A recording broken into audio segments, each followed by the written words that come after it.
What follows is not a review or even a proper critical evaluation of Friday the 13th Part 8, Jason Takes Manhattan.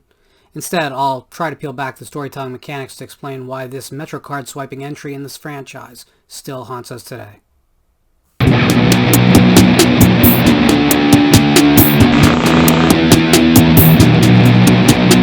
Viewed from a distance of 30 years, Jason Takes Manhattan is best viewed as an excavated time capsule of a long-lost civilization. The late 80s culture on display, haircuts and fashions, slang, and John Hughes-esque teen angst, is so central to the movie that the entire affair seems more like a prolonged bumper ad for a block of pre-reality show MTV programming. Even the title city is an alien landscape to today's New Yorker. Vancouver back alleys aside, the scenes of filthy streets, graffiti-lined subway cars, and rough neighborhoods is strongly at odds with today's Gotham. The decision to remove Jason from Crystal Lake must have seemed like a genuinely exciting way for the producers to offer something new and different to the shrinking core audience. Unfortunately, the problem with placing the series' central character in a new environment, especially the one they chose, undermines not just the established plot elements of the previous installments. Crystal Lake connects to the ocean, but to the internal logic of the entire concept. The story of Jason is rooted in campfire stories, the rural incarnation of urban legends. Rural folklore works on a symbolic level, espousing traditional morality tales in the grimmest ways possible, but fail to pass even the basic tests of logic. The Man with the Hook, probably America's most famous verbal folktale, operates on the assumption that the listener not probe the story for inconsistencies, but react to it on a more basic, primordial level. On its own, the events of The Hook would barely raise a goosebump in the world of hard news, a field now exemplified by terrorist attacks, school shootings, and movie theater massacres, the real kind. The listener chooses to suspend disbelief in a very specific way, turning off the critical part of their mind in order to facilitate the effect of the overall story. One thing a good campfire storyteller should never do is provide proof of the events he describes. No wonder that these things usually begin with, "This happened to a friend of my brother, his roommate told me that," or for that matter, "If you listen to the old-timers in town, they'll tell you." How then can Jason Takes Manhattan hope to achieve any sort of reaction, other than derision, from a plot that drops the maniac in a city where, in 1989, there were 2,246 murders, 5,242 rapes, 91,571 assaults? These are real numbers. Jason's rampage, frankly, wouldn't even prove the deadliest day of the year.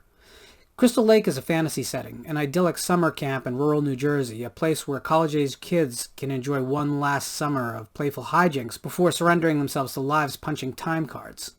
Ironically, violent fantasy works best against an innocent, innocuous backdrop. The film itself all but acknowledges this, blissfully ignorant that portraying the city as a sprawling necropolis of drug gangs and knife-wielding punks circumvents any chance of building dramatic tension. When Rennie, this chapter's super bland final girl, is drugged and nearly raped by a couple of homeless heroin addicts, it becomes difficult not to see Jason transformed into a sort of hero. Jason just intends to behead the brunette. God knows what those two scumbags had planned. Unfortunately, the dramatic structure of the film demands that we root for the white-bread final couple to survive, which is daunting considering that Kane Hodder's Jason has far more character on display and is ultimately far more likable. Since there's no chance that this chapter will evoke any sort of fright, there is a half-hearted attempt to make each of the deaths ironic. A drug addict is killed with his syringe, the self-absorbed beauty is stabbed with a shard of mirror, a boxer is decapitated by a punch. A schoolteacher who forced his niece to sink or swim in Crystal Lake is drowned in a barrel on dry land. It must have all looked really clever on paper. The effect, however, is counterproductive. The plot bends over backwards to allow for each set-piece murder, often at the expense of pace and logic. The problem isn't that Jason seems to be everywhere, no, the problem is that he's always exactly where he needs to be to enable the screenplay to off a character in a clever way. That's very tiring. Along the way, certainly in response to the Nightmare on Elm Street series, which was at that moment at its peak, nonsensical hallucination sequences worm their way into the narrative. They never add anything to proceedings, not even the intended cheap scares, because each is staged with obnoxious neon colors and overwrought orchestra hits. Curiously, the only time Rennie doesn't hallucinate is when she's high on black tar heroin, except of course when she tries to run down a figment of her imagination and nearly kills everyone. Again, we're supposed to like her, for some reason. For the sake of the viewer, she should have remained medicated, if only to avoid each new nightmare sequence, the most notable aspect of which is Jason's progressive childhood baldness. The film really goes off the rail, however, at its climax. Without warning, a sewer worker who bears an uncomfortably strong resemblance to John Carpenter notes that the city's entire sewer system floods with toxic waste each night.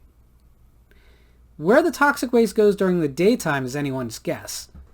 This audacious plot deviation isn't merely a head-scratching, eye-rolling, enigma-wrapped riddle, it's a raised middle finger to the core audience. Who exactly wrote this and expected the audience to accept it? And what must he think of that audience?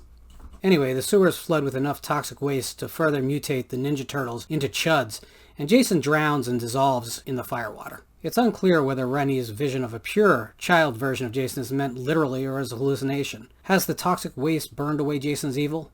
Is Rennie's fears of the young Jason from her childhood finally put to rest by the vision of him truly drowned?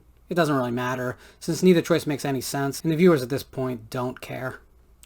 It's understandable that Jason Takes Manhattan failed to generate enough excitement or box office cash for Paramount to continue the series. Jason, it seemed, was down for the count. To paraphrase the end of King Kong, an excellent film about a monster in New York, "'Twasn't the toxic waste that killed him, bad writing killed the beast."